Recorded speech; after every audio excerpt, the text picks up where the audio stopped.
Telemachus and Ulysses remove the armour. Ulysses interviews Penelope. Euryclea washes his feet and recognizes the scar on his leg. Penelope tells her dream to Ulysses. Ulysses was left in the cloister pondering on the means whereby, with Minerva's help, he might be able to kill the suitors. Presently he said to Telemachus, "Telemachus, we must get the armour together and take it down inside. Make some excuse when the suitors ask you why you have removed it.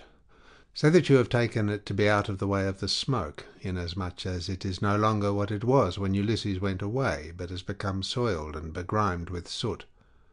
Add to this more particularly that you are afraid Jove may set them on to quarrel over their wine, and that they may do each other some harm, which may disgrace both banquet and wooing, for the sight of arms sometimes tempts people to use them."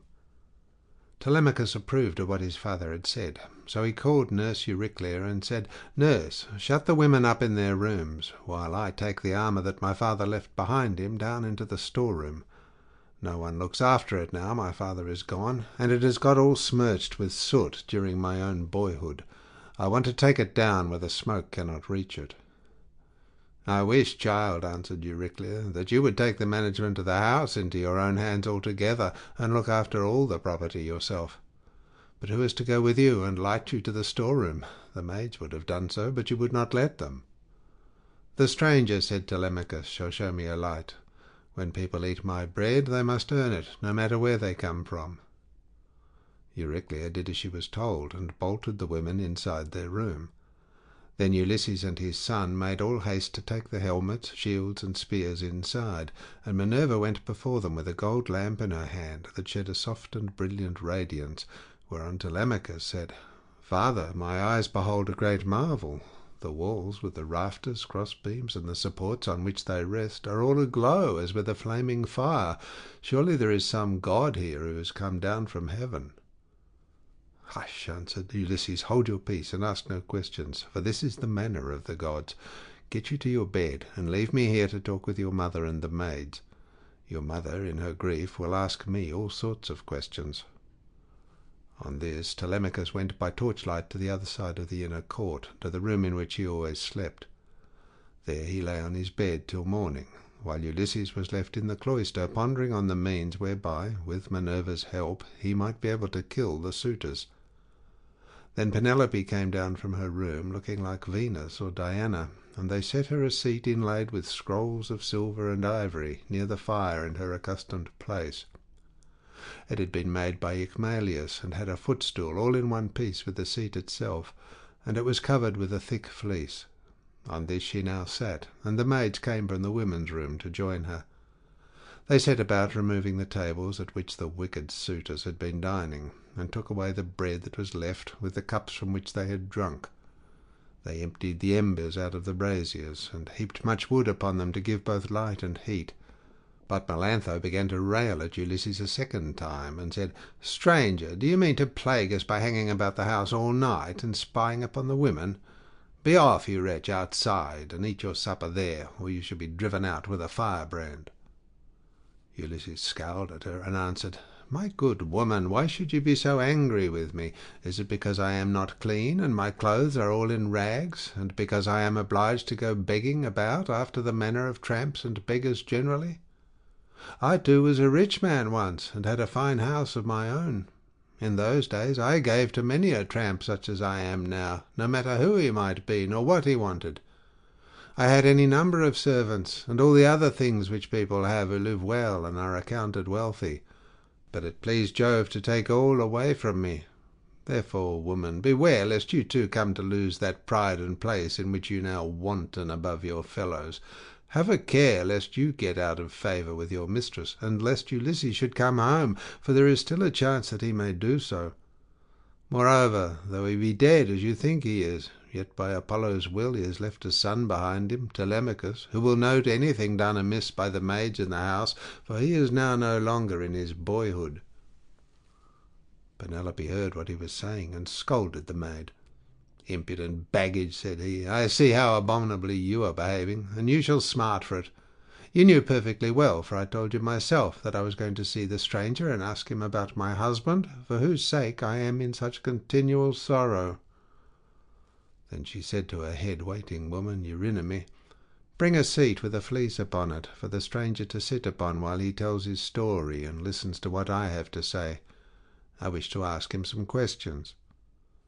Eurynome brought the seat at once, and set a fleece upon it, and as soon as Ulysses had sat down, Penelope began by saying, "Stranger, I shall first ask you who and whence you are. Tell me of your town and parents." "Madam," answered Ulysses, "who on the face of the whole earth can dare to chide with you? Your fame reaches the firmament of heaven itself. You are like some blameless king who upholds righteousness as the monarch over a great and valiant nation. The earth yields its wheat and barley, the trees are loaded with fruit, the ewes bring forth lambs, and the sea abounds with fish by reason of his virtues, and his people do good deeds under him. Nevertheless, as I sit here in your house, ask me some other question, and do not seek to know my race and family, or you will recall memories that will yet more increase my sorrow. I am full of heaviness, but I ought not to sit weeping and wailing in another person's house, nor is it well to be thus grieving continually. I shall have one of the servants, or even yourself, complaining of me, and saying that my eyes swim with tears because I am heavy with wine." Then Penelope answered, "Stranger, heaven robbed me of all beauty, whether of face or figure, when the Argives set sail for Troy, and my dear husband with them. If he were to return and look after my affairs, I should be both more respected and should show a better presence to the world. As it is, I am oppressed with care, and with the afflictions which heaven has seen fit to heap upon me. The chiefs from all our islands, Dulichium, Same, and Zacynthus, and also from Ithaca itself, are wooing me against my will, and are wasting my estate. I can therefore show no attention to strangers, nor suppliants, nor to people who say that they are skilled artisans, but am all the time broken-hearted about Ulysses. They want me to marry again at once, and I have to invent stratagems in order to deceive them. In the first place, heaven put it in my mind to set up a great tambour frame in my room, and to begin working upon an enormous piece of fine needlework. Then I said to them, 'Sweethearts, Ulysses is indeed dead. Still, do not press me to marry again immediately. Wait, for I would not have my skill in needlework perish unrecorded, till I have finished making a pall for the hero Laertes, to be ready against the time when death shall take him. He is very rich, and the women of the place will talk if he is laid out without a pall.' This was what I said, and they assented. Whereon I used to keep working at my great web all day long, but at night I would unpick the stitches again by torchlight. I filled them in this way for 3 years without their finding it out, but as time wore on, and I was now in my 4th year, in the waning of moons, and many days had been accomplished, those good-for-nothing hussies, my maids, betrayed me to the suitors, who broke in upon me and caught me. They were very angry with me, so I was forced to finish my work, whether I would or no. And now I do not see how I can find any further shift for getting out of this marriage. My parents are putting great pressure upon me, and my son chafes at the ravages the suitors are making upon his estate, for he is now old enough to understand all about it, and is perfectly able to look after his own affairs, for heaven has blessed him with an excellent disposition. Still, notwithstanding all this, tell me who you are, and where you come from, for you must have had father and mother of some sort. You cannot be the son of an oak or of a rock." Then Ulysses answered, "Madam, wife of Ulysses, since you persist in asking me about my family, I will answer, no matter what it costs me. People must expect to be pained when they have been exiles as long as I have, and suffered as much among as many peoples. Nevertheless, as regards your question, I will tell you all you ask. There is a fair and fruitful island in mid-ocean called Crete. It is thickly peopled, and there are 90 cities in it. The people speak many different languages which overlap one another, for there are Achaeans, brave Eteocretans, Dorians of threefold race, and noble Pelasgi. There is a great town there, Knossos, where Minos reigned, who every 9 years had a conference with Jove himself. Minos was father to Deucalion, whose son I am. For Deucalion had 2 sons, Idomeneus and myself. Idomeneus sailed for Troy, and I, who am the younger, am called Aethon. My brother, however, was at once the older and the more valiant of the 2. Hence it was in Crete that I saw Ulysses and showed him hospitality, for the winds took him there as he was on his way to Troy, carrying him out of his course from Cape Malea, and leaving him in Amnesus off the cave of Ilithuia, where the harbours are difficult to enter, and he could hardly find shelter from the winds that were then raging. As soon as he got there, he went into the town and asked for Idomeneus, claiming to be his old and valued friend, but Idomeneus had already set sail for Troy some 10 or 12 days earlier. So I took him to my own house, and showed him every kind of hospitality, for I had abundance of everything. Moreover, I fed the men who were with him with barley meal from the public store, and got subscriptions of wine and oxen for them to sacrifice to their heart's content. They stayed with me 12 days, for there was a gale blowing from the north so strong that one could hardly keep one's feet on land. I suppose some unfriendly god had raised it for them. But on the 13th day the wind dropped, and they got away. Many a plausible tale did Ulysses further tell her, and Penelope wept as she listened, for her heart was melted.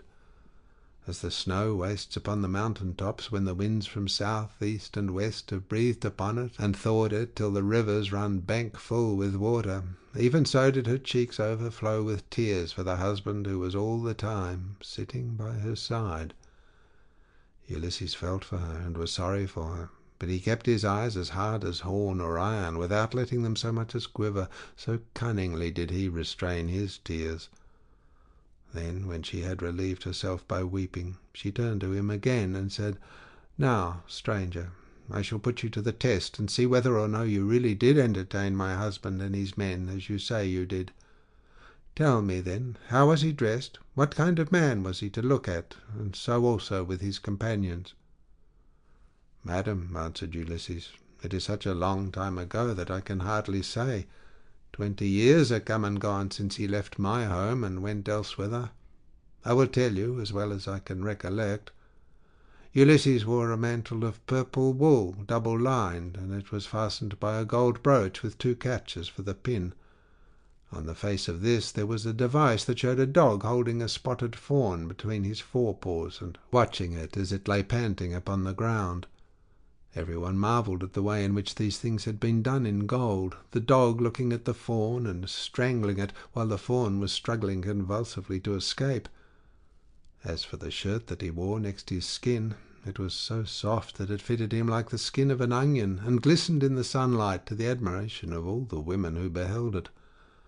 Furthermore, I say, and lay my saying to your heart, that I do not know whether Ulysses wore these clothes when he left home, or whether one of his companions had given them to him while he was on his voyage, or possibly someone at whose house he was staying made him a present of them, for he was a man of many friends, and had few equals among the Achaeans.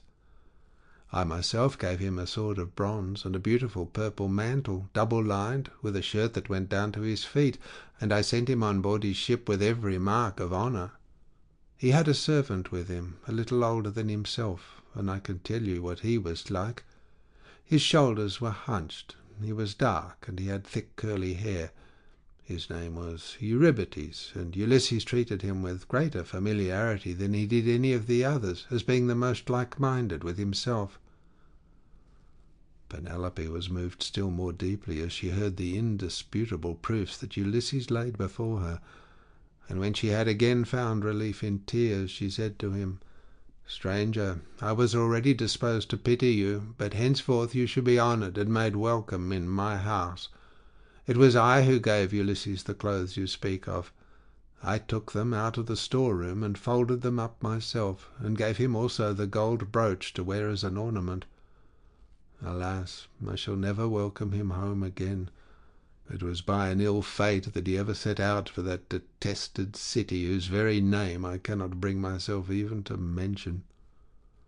Then Ulysses answered, "Madam, wife of Ulysses, do not disfigure yourself further by grieving thus bitterly for your loss, though I can hardly blame you for doing so. A woman who has loved her husband and borne him children would naturally be grieved at losing him, even though he were a worse man than Ulysses, who they say was like a god. Still, cease your tears, and listen to what I can tell you. I will hide nothing from you, and can say with perfect truth that I have lately heard of Ulysses as being alive and on his way home. He is among the Thesprotians, and is bringing back much valuable treasure that he has begged from one and another of them. But his ship and all his crew were lost as they were leaving the Thrinacian island, for Jove and the sun god were angry with him because his men had slaughtered the sun god's cattle, and they were all drowned to a man. But Ulysses stuck to the keel of the ship, and was drifted on to the land of the Phaeacians, who are near of kin to the immortals, and who treated him as though he had been a god, giving him many presents, and wishing to escort him home safe and sound. In fact, Ulysses would have been here long ago, had he not thought better to go from land to land, gathering wealth, for there is no man living who is so wily as he is. There is no one can compare with him. Phaedon, king of the Thesprotians, told me all this, and he swore to me, making drink offerings in his house as he did so, that the ship was by the waterside, and the crew found who would take Ulysses to his own country. He sent me off first, for there happened to be a Thesprotian ship sailing for the wheat-growing island of Dulichium, but he showed me all the treasure Ulysses had got together, and he had enough lying in the house of King Phaedon to keep his family for 10 generations. But the king said Ulysses had gone to Dodona, that he might learn Jove's mind from the high oak tree, and know whether, after so long an absence, he should return to Ithaca openly or in secret. So you may know he is safe, and will be here shortly. He is close at hand, and cannot remain away from home much longer. Nevertheless, I will confirm my words with an oath, and call Jove, who is the first and mightiest of all gods, to witness, as also the hearth of Ulysses, to which I have now come, that all I have spoken shall surely come to pass. Ulysses will return this self-same year. With the end of this moon and the beginning of the next, he will be here." "May it be even so," answered Penelope. "If your words come true, you shall have such gifts and such goodwill from me that all who see you shall congratulate you. But I know very well how it will be. Ulysses will not return, neither will you get your escort hence, for so surely as that Ulysses ever was, there are now no longer any such masters in the house as he was, to receive honourable strangers or to further them on their way home. And now, you maids, wash his feet for him, and make him a bed on a couch with rugs and blankets, that he may be warm and quiet till morning. Then at daybreak wash him and anoint him again, that he may sit in the cloister and take his meals with Telemachus. It shall be the worse for any one of these hateful people who is uncivil to him. Like it or not, he shall have no more to do in this house. For how, sir, shall you be able to learn whether or no I am superior to others of my sex, both in goodness of heart and understanding, if I let you dine in my cloisters, squalid and ill-clad? Men live but for a little season. If they are hard and deal hardly, people wish them ill so long as they are alive, and speak contemptuously of them when they are dead. But he that is righteous and deals righteously, the people tell of his praise among all lands, and many shall call him blessed." Ulysses answered, "Madam, I have forsworn rugs and blankets from the day that I left the snowy ranges of Crete to go on shipboard. I will lie as I have lain on many a sleepless night hitherto.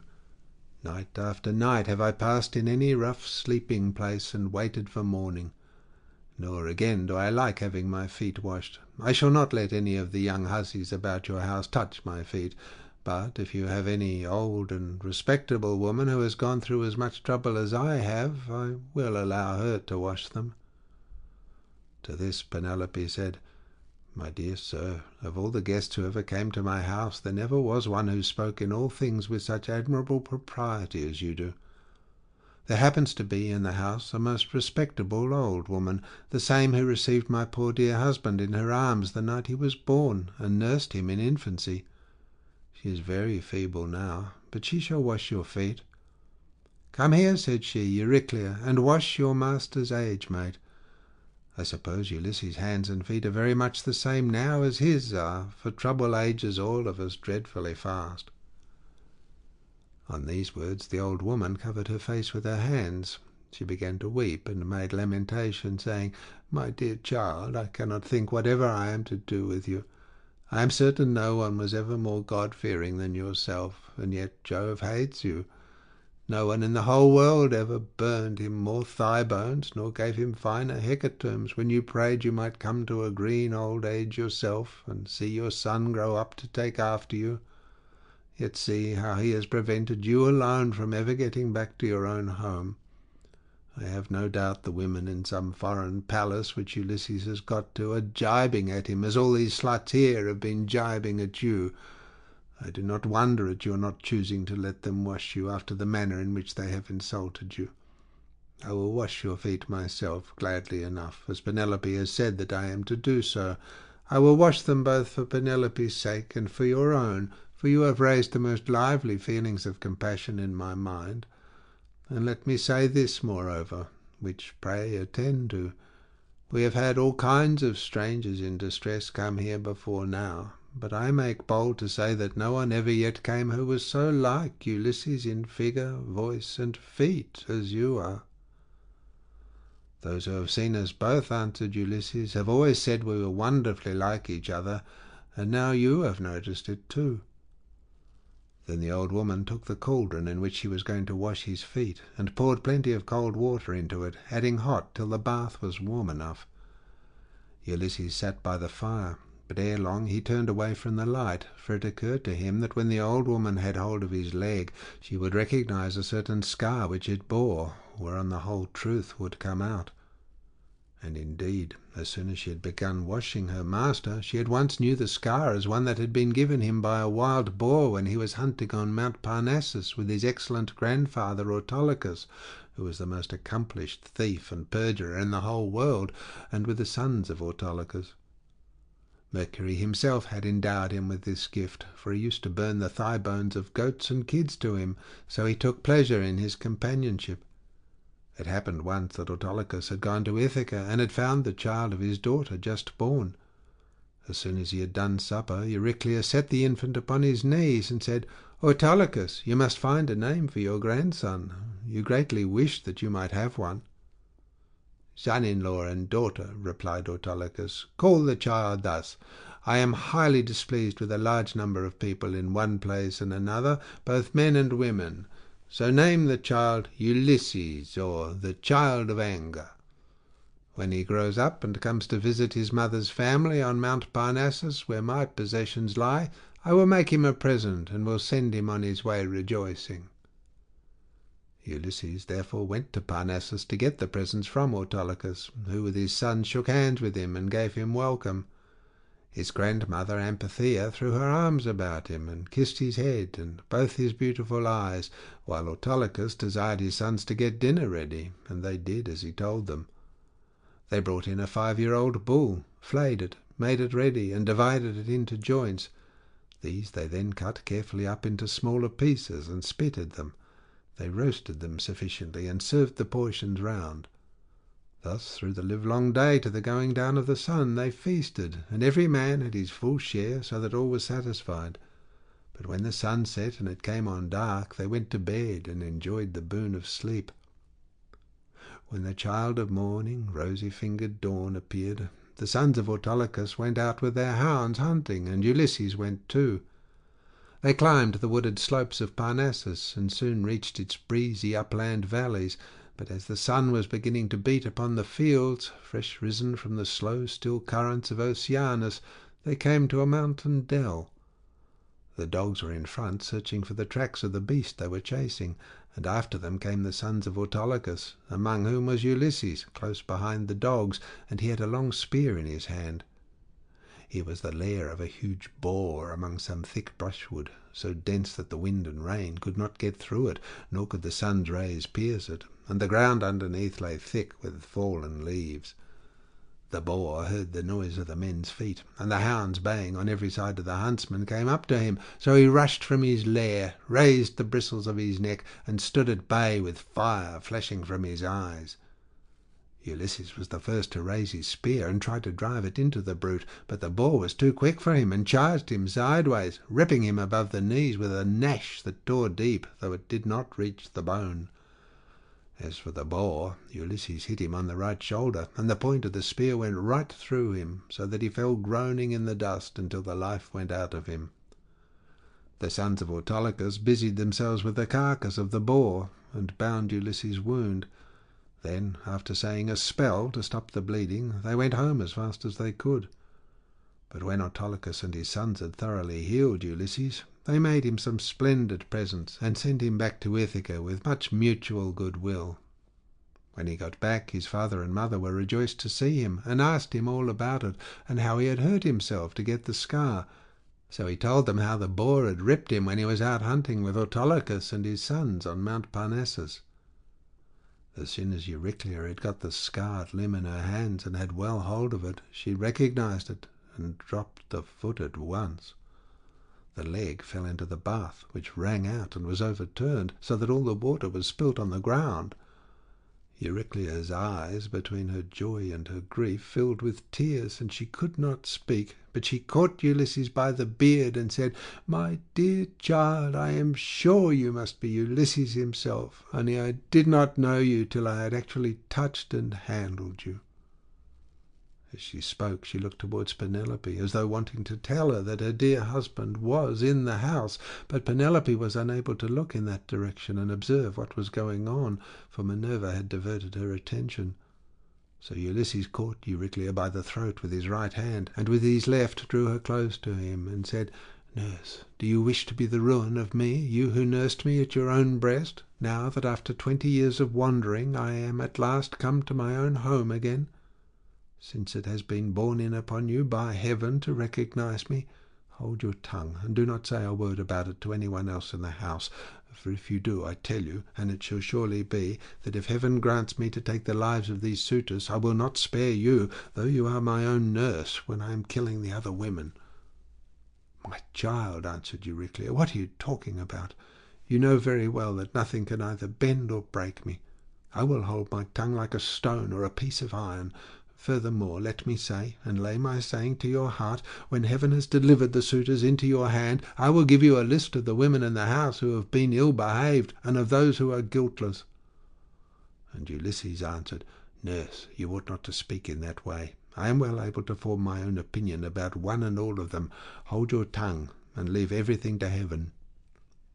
As he said this, Euryclea left the cloister to fetch some more water, for the first had been all spilt.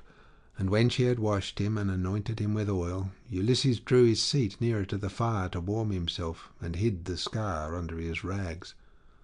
Then Penelope began talking to him, and said, "Stranger, I should like to speak with you briefly about another matter. It is indeed nearly bedtime, for those at least who can sleep in spite of sorrow. As for myself, heaven has given me a life of such unmeasurable woe that even by day, when I am attending to my duties in looking after the servants, I am still weeping and lamenting during the whole time. Then, when night comes and we all of us go to bed, I lie awake thinking, and my heart becomes a prey to the most incessant and cruel tortures.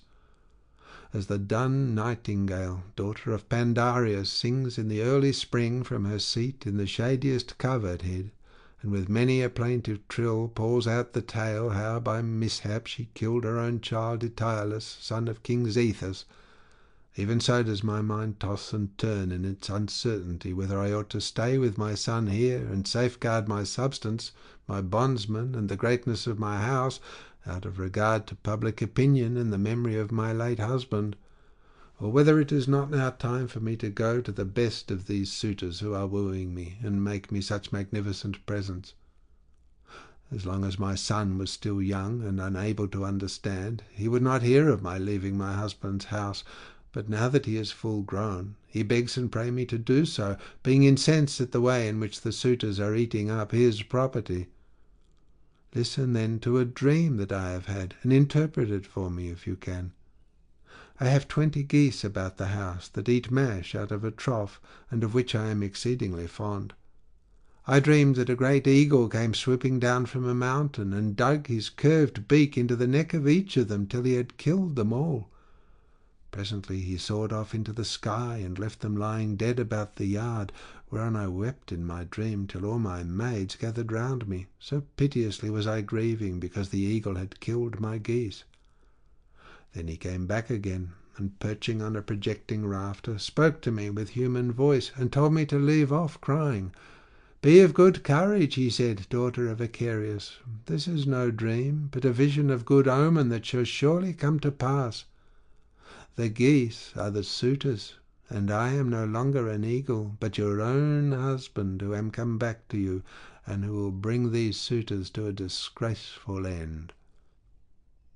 On this I woke, and when I looked out, I saw my geese at the trough, eating their mash as usual. "This dream, madam," replied Ulysses, "can admit but of one interpretation, for had not Ulysses himself told you how it shall be fulfilled? The death of the suitors is portended, and not one single one of them will escape." And Penelope answered, "Stranger, dreams are very curious and unaccountable things, and they do not by any means invariably come true. There are two gates through which these unsubstantial fancies proceed. The one is of horn, and the other ivory. Those that come through the gate of ivory are fatuous, but those from the gate of horn mean something to those that see them.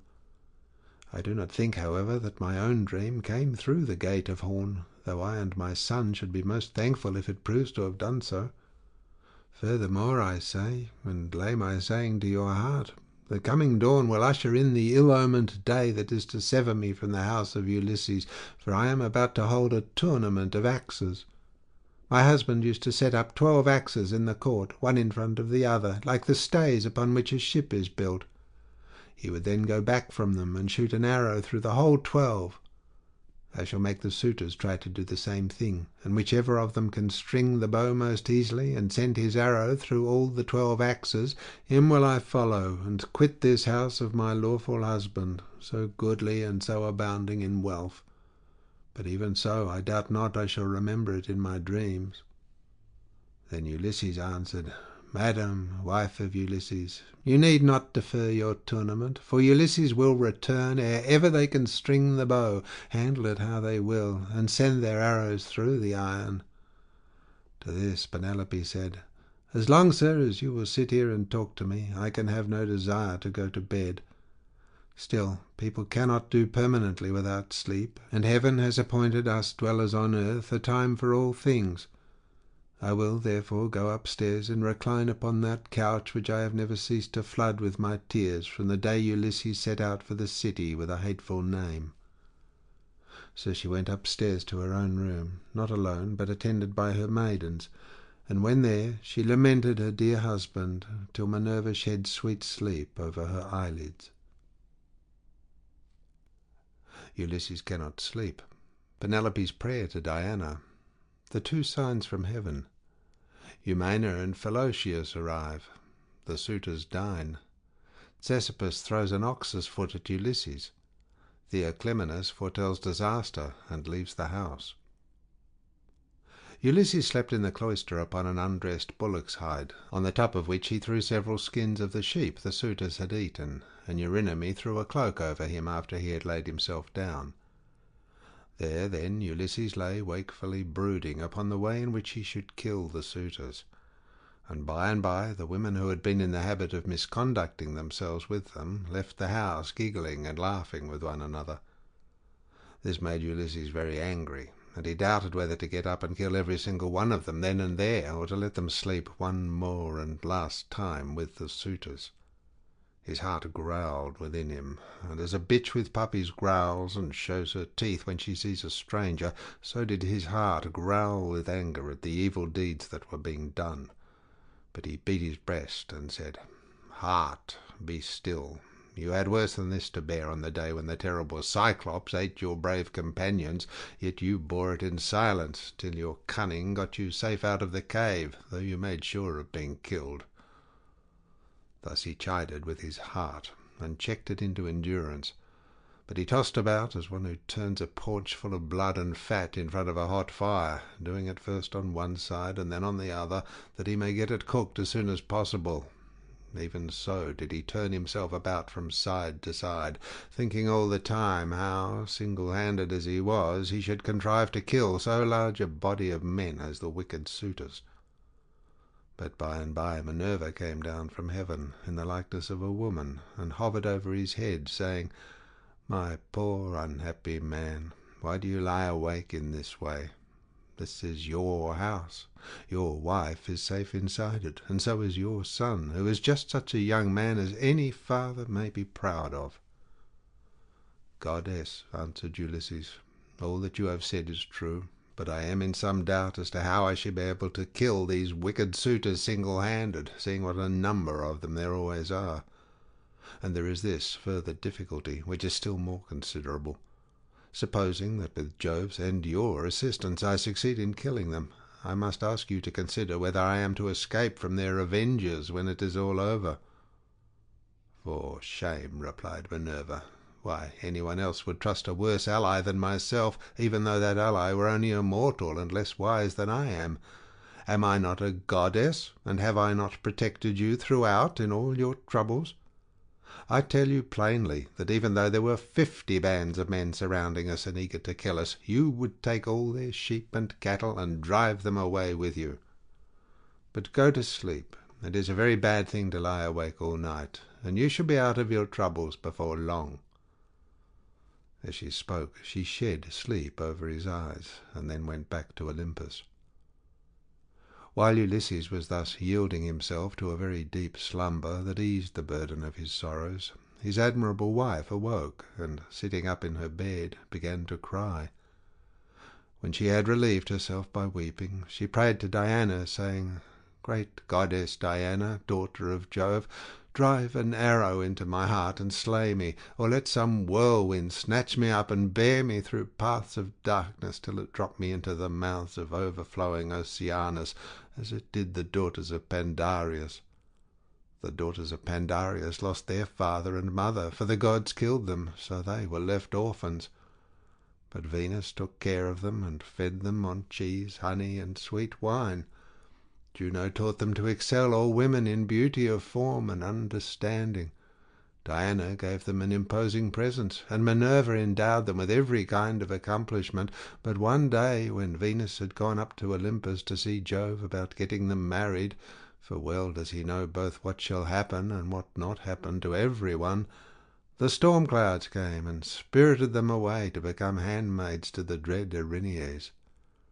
Even so, I wish that the gods who live in heaven would hide me from mortal sight, or that fair Diana might strike me, for I would fain go even beneath the sad earth, if I might do so still looking toward Ulysses only, and without having to yield myself to a worse man than he was. Besides, no matter how much people may grieve by day, they can put up with it so long as they can sleep at night, for when the eyes are closed in slumber, people forget good and ill alike, whereas my misery haunts me even in my dreams. This very night methought there was one lying by my side who was like Ulysses, as he was when he went away with his host, and I rejoiced, for I believed that it was no dream, but the very truth itself. On this the day broke, but Ulysses heard the sound of her weeping, and it puzzled him, for it seemed as though she already knew him and was by his side. Then he gathered up the cloak and the fleeces on which he had lain, and set them on a seat in the cloister, but he took the bullock's hide out into the open. He lifted up his hands to heaven and prayed, saying, "Father Jove, since you have seen fit to bring me over land and sea to my own home after all the afflictions you have laid upon me, give me a sign out of the mouth of some one or other of those who are now waking within the house, and let me have another sign of some kind from outside." Thus did he pray. Jove heard his prayer, and forthwith thundered high up among the clouds from the splendour of Olympus, and Ulysses was glad when he heard it. At the same time, within the house, a miller woman from hard by in the mill-room lifted up her voice and gave him another sign. There were 12 miller women whose business it was to grind wheat and barley, which are the staff of life.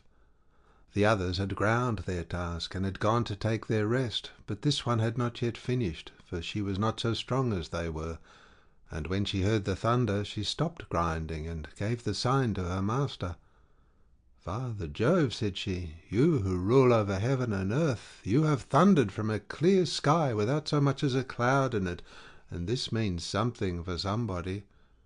Grant the prayer, then, of me, your poor servant, who calls upon you, and let this be the very last day that the suitors dine in the house of Ulysses. They have worn me out with labour of grinding meal for them, and I hope they may never have another dinner anywhere at all." Ulysses was glad when he heard the omens conveyed to him by the women's speech and by the thunder, for he knew they meant that he should avenge himself on the suitors.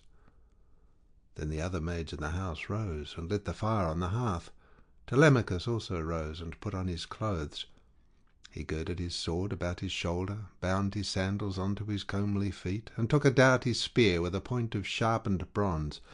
Then he went to the threshold of the cloister and said to Euryclea, "Nurse, did you make the stranger comfortable, both as regards bed and board, or did you let him shift for himself?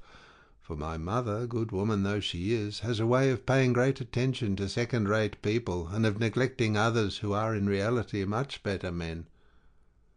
"Do not find fault, child," said Euryclea, "when there is no one to find fault with. The stranger sat and drank his wine as long as he liked. Your mother did ask him if he would take any more bread, and he said he would not. When he wanted to go to bed, she told the servants to make one for him, but he said he was such a wretched outcast that he would not sleep on a bed and under blankets. He insisted on having an undressed bullock's hide and some sheepskins put for him in the cloister, and I threw a cloak over him myself." Then Telemachus went out of the court to the place where the Achaeans were meeting in assembly. He had his spear in his hand, and he was not alone, for his 2 dogs went with him. But Euryclea called the maids and said, "Come, wake up, set about sweeping the cloisters and sprinkling them with water to lay the dust. Put the covers on the seats. Wipe down the tables, some of you, with a wet sponge. Clean out the mixing jugs and the cups, and go for water from the fountain at once. The suitors will be here directly. They will be here early, for it is a feast day." Thus did she speak, and they did even as she had said. 20 of them went to the fountain for water, and the others set themselves busily to work about the house.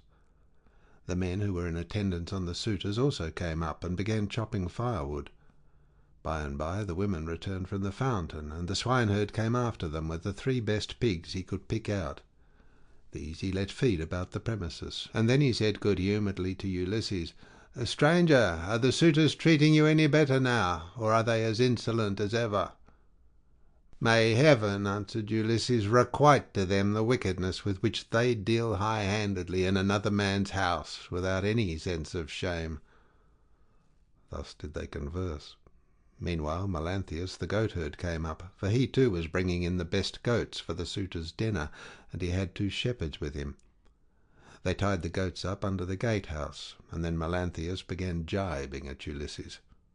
"Are you still here, stranger," said he, "to pester people by begging about the house?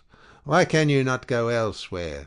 You and I shall not come to an understanding before we have given each other a taste of our fists. You beg without any sense of decency. Are there not feasts elsewhere among the Achaeans as well as here?" Ulysses made no answer, but bowed his head and brooded. Then a 3rd man, Philocius, joined them, who was bringing in a barren heifer and some goats. These were brought over by the boatmen who are there to take people over when anyone comes to them. So Philocius made his heifer and his goats secure under the gatehouse, and then went up to the swineherd. "Who, swineherd," said he, "is this stranger that is lately come here? Is he one of your men? What is his family? Where does he come from? Poor fellow, he looks as if he had been some great man, but the gods give sorrow to whom they will, even to kings if it so pleases them." As he spoke he went up to Ulysses and saluted him with his right hand. "Good day to you, father stranger," said he. "You seem to be very poorly off now, but I hope you will have better times by and by. Father Jove, of all gods you are the most malicious. We are your own children, yet you show us no mercy in all our misery and afflictions. A sweat came over me when I saw this man, and my eyes filled with tears, for he reminds me of Ulysses, who I fear is going about in just such rags as this man's are, if indeed he is still among the living." If he is already dead and in the house of Hades, then alas for my good master, who made me his stockman when I was quite young among the Cephallenians. And now his cattle are countless.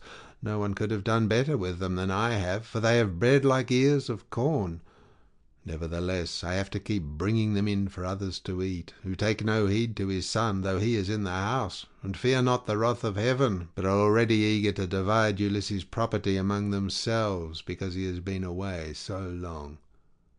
I have often thought, only it would not be right while his son is living, of going off with the cattle to some foreign country. Bad as this would be, it is still harder to stay here and be ill-treated about other people's herds. My position is intolerable, and I should long since have run away and put myself under the protection of some other chief, only that I believe my poor master will yet return, and send all these suitors flying out of the house." "Stockman," answered Ulysses, "you seem to be a very well-disposed person, and I can see that you are a man of sense. Therefore I will tell you, and will confirm my words with an oath. By Jove, the chief of all gods, and by that hearth of Ulysses to which I am now come, Ulysses shall return before you leave this place. And if you are so minded, you shall see him killing the suitors who are now masters here." "If Jove were to bring this to pass," replied the stockman, "you should see how I would do my very utmost to help him." And in like manner Eumaeus prayed that Ulysses might return home. Thus did they converse. Meanwhile the suitors were hatching a plot to murder Telemachus, but a bird flew near them on their left hand, an eagle with a dove in its talons. On this Amphinomus said, "My friends, this plot of ours to murder Telemachus will not succeed. Let us go to dinner instead." The others assented, so they went inside and laid their cloaks on the benches and seats. They sacrificed the sheep, goats, pigs, and the heifer, and when the inward meats were cooked, they served them round. They mixed the wine in the mixing bowls, and the swineherd gave every man his cup, while Philautius handed round the bread in the bread baskets, and Melanthius poured them out their wine. Then they laid their hands upon the good things that were before them. Telemachus purposely made Ulysses sit in the part of the cloister that was paved with stone. He gave him a shabby-looking seat at a little table to himself, and had his portion of the inward meats brought to him, with his wine in a gold cup. "Sit there," said he, "and drink your wine among the great people. I will put a stop to the gibes and blows of the suitors, for this is no public house, but belongs to Ulysses, and has passed from him to me. Therefore, suitors, keep your hands and your tongues to yourselves, or there will be mischief." The suitors bit their lips and marvelled at the boldness of his speech. Then Antinous said, "We do not like such language, but we will put up with it, for Telemachus is threatening us in good earnest. If Jove had let us, we should have put a stop to his brave talk ere now." Thus spoke Antinous, but Telemachus heeded him not. Meanwhile the heralds were bringing the holy hecatombs through the city, and the Achaeans gathered under the shady grove of Apollo. Then they roasted the outer meat, drew it off the spits, gave every man his portion, and feasted to their hearts' content. Those who waited at table gave Ulysses exactly the same portion as the others had, for Telemachus had told them to do so. But Minerva would not let the suitors for one moment drop their insolence, for she wanted Ulysses to become still more bitter against them. Now there happened to be among them a ribald fellow, whose name was Ctesippus, and who came from Same. This man, confident in his great wealth, was paying court to the wife of Ulysses, and said to the suitors, "Hear what I have to say. The stranger has already had as large a portion as anyone else. This is well, for it is not right nor reasonable to ill-treat any guest of Telemachus who comes here. I will, however, make him a present on my own account, that he may have something to give to the bath-woman, or to some other of Ulysses' servants." As he spoke, he picked up a heifer's foot from the meat-basket on which it lay, and threw it at Ulysses. But Ulysses turned his head a little aside, and avoided it, smiling grimly, Sardinian fashion, as he did so, and it hit the wall, not him. On this Telemachus spoke fiercely to Ctesippus. "It is a good thing for you," said he, "that the stranger turned his head so that you missed him. If you had hit him, I should have run you through with my spear, and your father would have had to see about getting you buried rather than married in this house.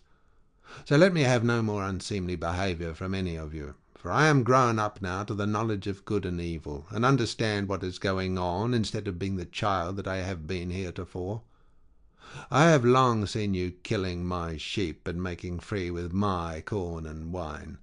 I have put up with this, for one man is no match for many. But do me no further violence. Still, if you wish to kill me, kill me. I would far rather die than see such disgraceful scenes day after day, guests insulted, and men dragging the women servants about the house in an unseemly way."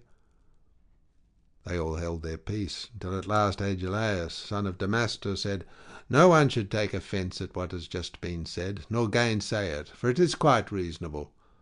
Leave off, therefore, ill-treating the stranger, or any one else of the servants who are about the house. I would say, however, a friendly word to Telemachus and his mother, which I trust may commend itself to both. As long, I would say, as you had ground for hoping that Ulysses would one day come home, no one could complain of your waiting and suffering the suitors to be in your house. It would have been better that he should have returned, but it is now sufficiently clear that he will never do so. Therefore, talk all this quietly over with your mother, and tell her to marry the best man, and the one who makes her the most advantageous offer. Thus you will yourself be able to manage your own inheritance, and to eat and drink in peace, while your mother will look after some other man's house, not yours." To this Telemachus answered, "By Jove, Agelaus, and by the sorrows of my unhappy father, who has either perished far from Ithaca, or is wandering in some distant land, I throw no obstacles in the way of my mother's marriage. On the contrary, I urge her to choose whomsoever she will, and I will give her numberless gifts into the bargain, but I dare not insist point blank that she shall leave the house against her own wishes. Heaven forbid that I should do this." Minerva now made the suitors fall to laughing immoderately, and set their wits wandering, but they were laughing with a forced laughter. Their meat became smeared with blood, their eyes filled with tears, and their hearts were heavy with forebodings. Theoclymenus saw this, and said, "Unhappy men, what is it that ails you all? There is a shroud of darkness drawn over you from head to foot. Your cheeks are wet with tears. The air is alive with wailing voices. The walls and roof beams drip blood. The gate of the cloisters and the courts beyond them are full of ghosts trooping down into the night of hell. The sun is blotted out of heaven, and a blighting gloom is over all the land." Thus did he speak, and they all of them laughed heartily. Eurymachus then said, "This stranger who has lately come here has lost his senses. Servants, turn him out into the streets, since he finds it so dark here." But Theoclymenus said, "Eurymachus, you need not send anyone with me. I have eyes, ears, and a pair of feet of my own, to say nothing of an understanding mind.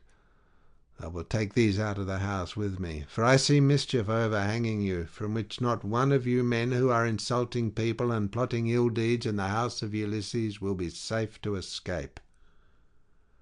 He left the house as he spoke, and went back to Piraeus, who gave him welcome, but the suitors kept looking at one another, and provoking Telemachus by laughing at the strangers.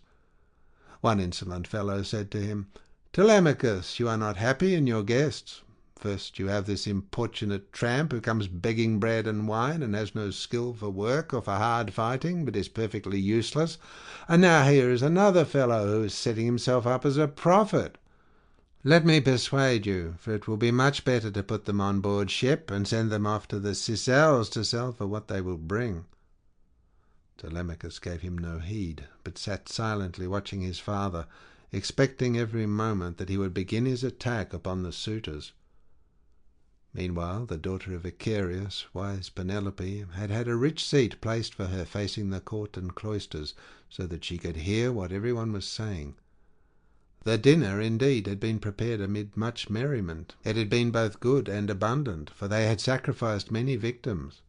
But the supper was yet to come, and nothing can be conceived more gruesome than the meal which a goddess and a brave man was soon to lay before them, for they had brought their doom upon themselves.